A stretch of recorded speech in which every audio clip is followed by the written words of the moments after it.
आनंदम परम सुखदम केवलम ज्ञानमूर्ति द्वंद्वातीतं गगन सदस्यम तत्त्वमशाति लक्ष्यम एकम नित्यम विमलमचलम सर्वाधिसाक्षिभूतम भावातीतं त्रिगुणरहितं सद्गुरुवे नमः नमामि। सद्गुरु महाराज पधारेला हरि गुरु शांतनो जय कृष्ण कन्हैया लाल की जय।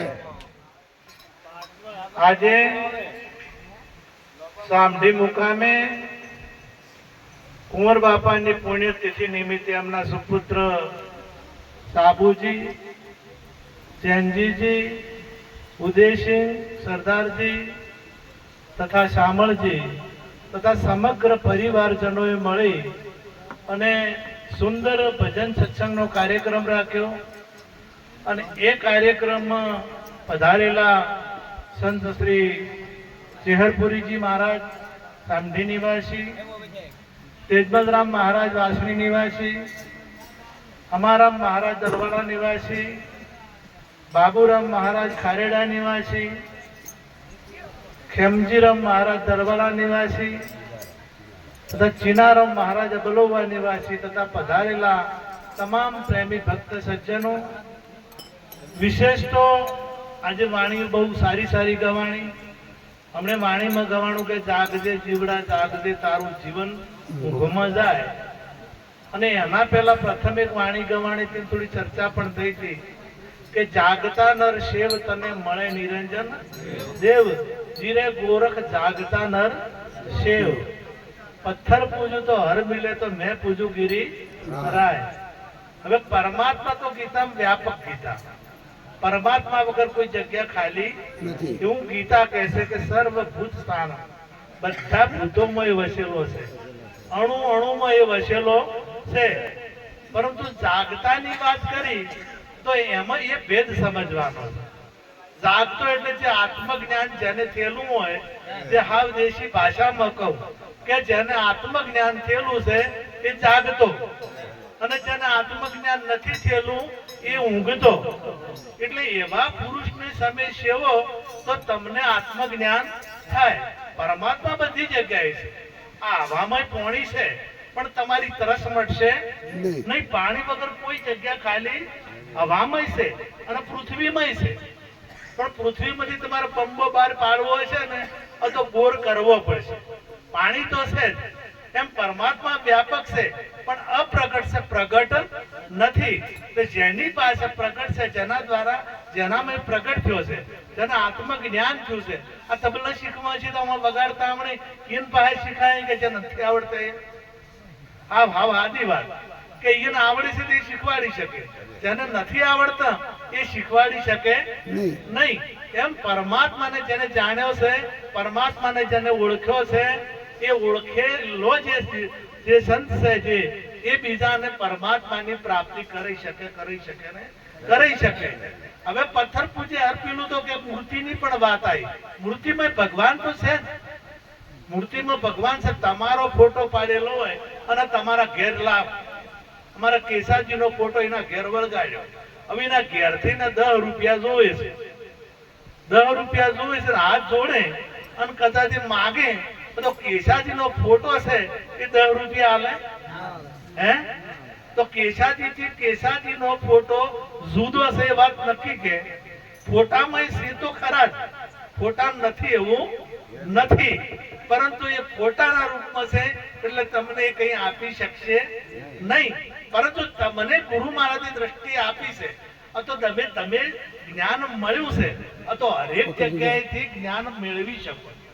શંકર ભગવાનના મંદિરમાં જો ને તો પગથિયેથી શરૂ થાય, પગથિયે કે આપણને પગથિયે ગોદ આપે કે તમે પાત્રા ને પાત્રા રહેવો તો મેળ આવશે, જો તમારે પૂજાવું હશે તો ગોળ ખાવું પડશે। મારે જયારે પાખડમની તોડી લાયા ને તારે અમે ગોળ થયા હતા એટલે અમારી મૂર્તિઓ બની અને અમે પાત્રા ને પાત્રા એટલે પગથિયે પીઠ થઈ ગયા। હવે આગળ વધા તો પેલો કોઠીઓ કે છે કે ધર્મ, અર્થ, કામ અને મોક્ષ આ ચાર પાયા છે પરમાત્માને પ્રાપ્ત કરવા માટે. ચાર પાયા મજબૂત હોવા જોઈએ આપણા, અને ચાર પાયા ના હોય તો તમે આગળ વધી શકો નહીં. તો ધર્મ, અર્થ, કામ અને મોક્ષ, આ ચાર પાયા ઉપર આ નંદીજી બેઠા છે. અને એ આપણને એ શીખવાડે છે કે તમારે શિવનું દર્શન કરવા હોય તો આ પાયા તમારા મજબૂત છે કે નથી, અને જો નથી તો તમે ના દાશો. પછી આવે પેલું કાચબો. કાચબો એમ કહે છે કે તમારી ઇન્દ્રિયો તમારા કાબુમાં હોવી જોઈએ. તમારી જે ઇન્દ્રિયો છે ને એ તમારા કાબુમાં હોવી જોઈએ. મને કોઈ બી અડે ને તો મારી ઇન્દ્રિય હું સંકોચી લઉં છું, બહાર દેખાવા દેતો નથી. એમ વિષય જો તમને સ્પર્શ કરે અને તમારી ઇન્દ્રિય લોભી થાય, પોચ ઇન્દ્રિયો પ્યોજ જ્ઞાનેન્દ્રિયો છે, પોચે ઇન્દ્રિયો એક એક વિષય ભરેલો, અને એ વિષય તમારા હોમે આવે અને જો કદાચ તમારી ઇન્દ્રિય આગા પાછી થવા માંડે તો સમજો કે કાચબો જે કહે છે આપણા પૂછ્યું નથી. એક રાજા, અને રાજાએ એક બિલાડી તૈયાર કરી. હવે બિલાડી, ચાર બિલાડીઓ અમને એવી તૈયાર કરી કે ચારે બિલાડીઓના માથા ઉપર દીવા મૂકે અને રાજા ખાવા દે, જમવા પ્રસાદ લેવા. એટલે બિલાડીઓ કમ્પ્લીટ રીતે જ્યારે રાજા જમી રહે એટલી વાર સુધી બિલાડીઓ એમને એમ બેસી રહે. બિલાડીઓ આગા પાછી થાય નહીં. એટલે રાજાને એમ થયું કે કંઈક પશુ છે અને કેવી તૈયાર કરી છે, કેટલાય પ્રકારના ભોજન આવે છે, પણ એમના મનમાં વિષય પેદા થતો નથી. એટલે લાવો પ્રધાનને આ બતાવો. એટલે પ્રધાનને બોલાયા, પ્રધાનને આ જમ્યા બેહાર્યા. તો પ્રધાનજી કે આજ નહીં પણ મને ફેર એક દાડો આમંત્રણ આવો. એટલે આમંત્રણ આલ્યું બીજા દાડે કે કાલે જ આવો જ હતા. બીજા દાડે આમંત્રણ આલ્યું એટલે પ્રધાનજી એક ઊંધો ઢગસવામ લઈને આવ્યા અને વગે જમવાનું જમાવટ પડી અને ઉંદર કાઢ્યો. ઉંદર કાઢ્યો ને દબાયો, ચૂલીને બોલ્યો અને બોલ્યો વસોડ્યો. પેલી બિલાડીઓ બીજા દીવા બીજા પડતા કર્યા અને રાતાની થાળીઓ ભ્રમણ ભમણ. કારણ કે વિષય હોમે આવે. જ્યાર સુધી વિષય નતો આવતો એટલી ઘણી આગા પાછી થતી નથી. એમ જો આપણી ઇન્દ્રિય વિષય હોમે આવે અને આપણી ઇન્દ્રિય આગા પાછી થવા માંડે તો એ કાચબો કહે છે આપણા માનતા નથી. એટલે કાચબો આપણને જ્ઞાન આપે છે કે તમે આવા થાજો, તમે વિષયોમાં ફસાશો નહીં. આગળ આપી છે એટલે એક બાજુ હનુમાન નું હોય મૂર્તિ અને એક બાજુ ગણપતિની મૂર્તિ. એક બાજુ હનુમાનજી કહે છે કે મારા જો હું જેવો છું, ગણપતિ કે મારા જેવડું પેટ મોટું રાખું. કારણ કે જે આવે એ નોખું, ગમે તે કે જગત નો જીવાત્મા ગમે તે કે એ નોખું. હું જ લોભી રાખજો, એટલે બુદ્ધિ લોભી રાખજો.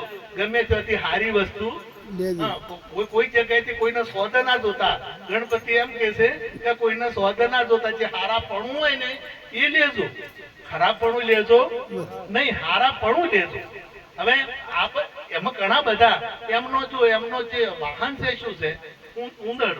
ઉંદરાનું કોમ કાપવાનું, એટલે ઉંદર વિષય છે.